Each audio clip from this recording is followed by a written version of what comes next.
Once upon a time, in a cozy mountain village, there was a little lantern named Luna.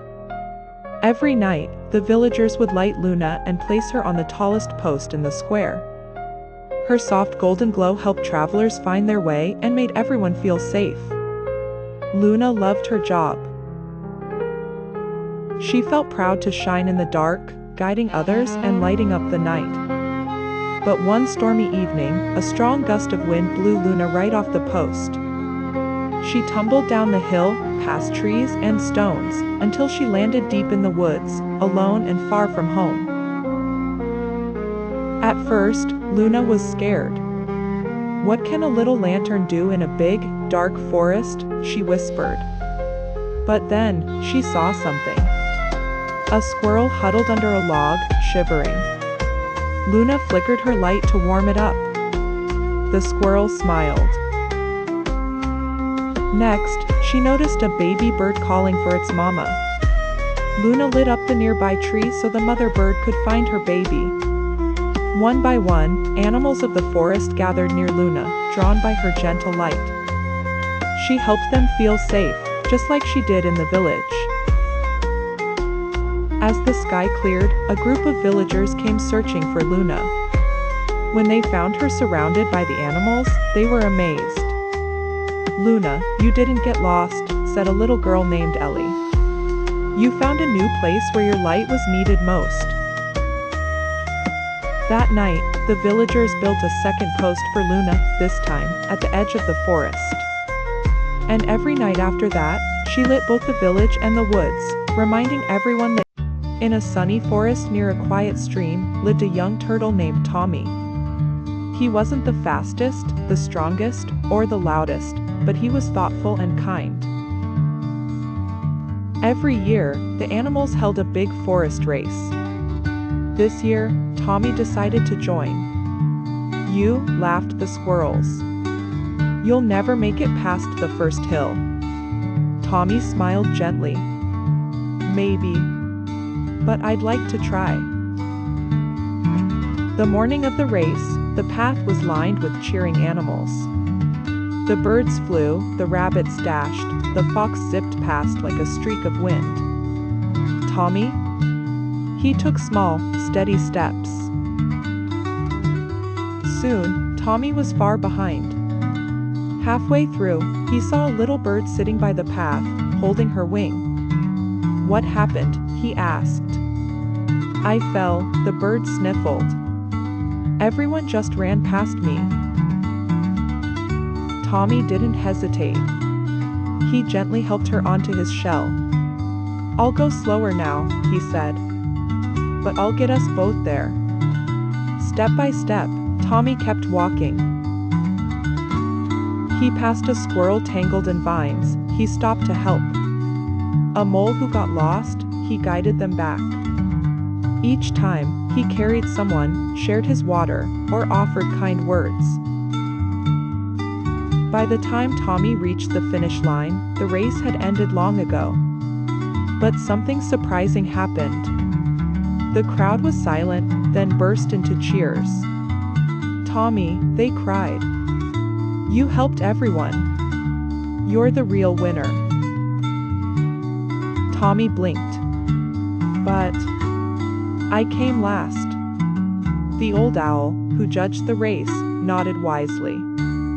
"You finished with others. You gave more than you took. That's what truly makes someone win." And that night, under a sky the lantern of the lost wind. In a quiet valley lived Emrys, a gentle boy with a magical lantern made of starlight and hope. Each night, he whispered to the wind, offering it rest and guidance home. The villagers often giggled at Emrys' habit of talking to the wind. "Winds don't listen," they'd say. But Emrys believed that even the wildest things need kindness. One stormy night, a fierce wind swept through the valley, carrying sadness and confusion. While others shut windows, Emrys opened his. The wild wind entered Emrys' room like a frightened bird. Emrys asked if it was all right, and the wind revealed it was lost. Emrys offered the lost wind a place to rest by his lantern, which never forgets the way. The wind curled beside the flame like a kitten. The next morning, Emrys climbed Whispering Peak with his lantern, seeking guidance for the lost wind. At the peak, Emrys called to the sky for help. Winds arrived, northern, eastern, southern, each unable to guide the lost wind. The western wind, playful and free, offered to guide the lost wind, recognizing its wandering spirit. The lost wind joined the western wind, thanking Emrys for his kindness and promising to carry it wherever it goes. That evening, the valley was peaceful again. Emrys's lantern glowed gently on the windowsill, as if smiling. Far away, a new breeze carried laughter and songs of home. In the heart of the Moonshadow Mountains, where stars kissed the peaks and mist curled like ribbon through the trees, there lived a young girl named Princess Mira. She wasn't like other princesses who stayed behind castle walls. Mira had a heart full of wonder, a voice like a warm breeze, and a courage as quiet as moonlight. One evening, as the kingdom prepared for bed, a strange sound echoed across the hills. It was a cry, soft but sorrowful, like a melody out of tune. Villagers whispered of a dragon that had moved into a nearby cave. Most were too afraid to go near. But Mira wasn't afraid. With her lantern in hand and her slippers padded with quiet steps, she followed the cry deep into the forest, over babbling brooks, and under glowing fireflies. At last, she reached a rocky cave nestled between the stars and the earth. There, curled in the shadow of the cliffs, was a baby dragon. Its scales shimmered silver blue, and its eyes glistened with tears. "Are you lost?" Mira whispered gently. The dragon hiccuped a puff of smoke and whimpered. It couldn't speak her language, but it didn't need to. Sadness was a language they both understood. So Mira did the only thing she knew to comfort it. She sang. Her lullaby was soft, woven with warmth and starlight. It spoke of calm winds, of gentle dreams, and the promise of morning. Slowly, the baby dragon's breathing slowed.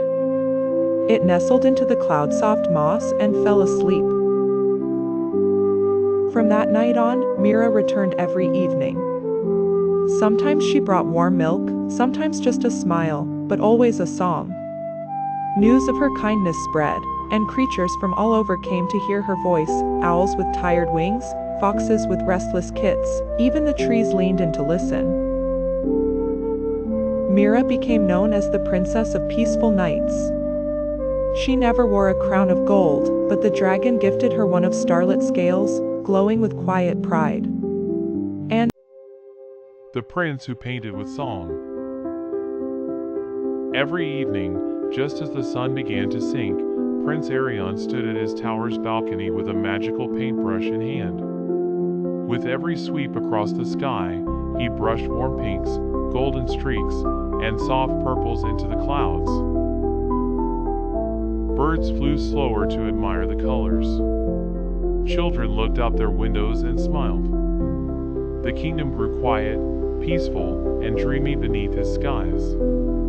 Painting the sunset was Arion's gift, a quiet magic passed down through his family. But more than magic, it came from his heart, full of love for his people and the world around him. One evening, as he dipped his brush into the sky, nothing happened. The canvas above stayed gray and dull. He tried again and again. Still, the color would not come. Worried, Arion climbed the tallest hill in the kingdom, hoping to be closer to the sky. He looked up, heart heavy. "Why won't you shine?" he whispered.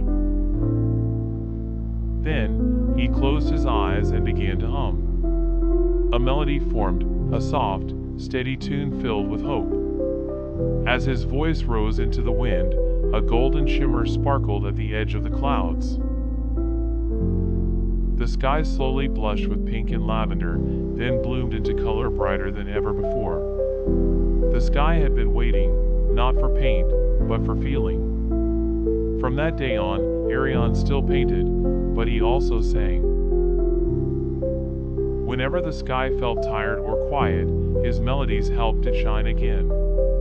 People gathered at sunset, not just to see the colors, but to hear the prince's voice, full of warmth and wonder. And they learned, sometimes, the world doesn't need fixing. It just needs someone to believe in its beauty again.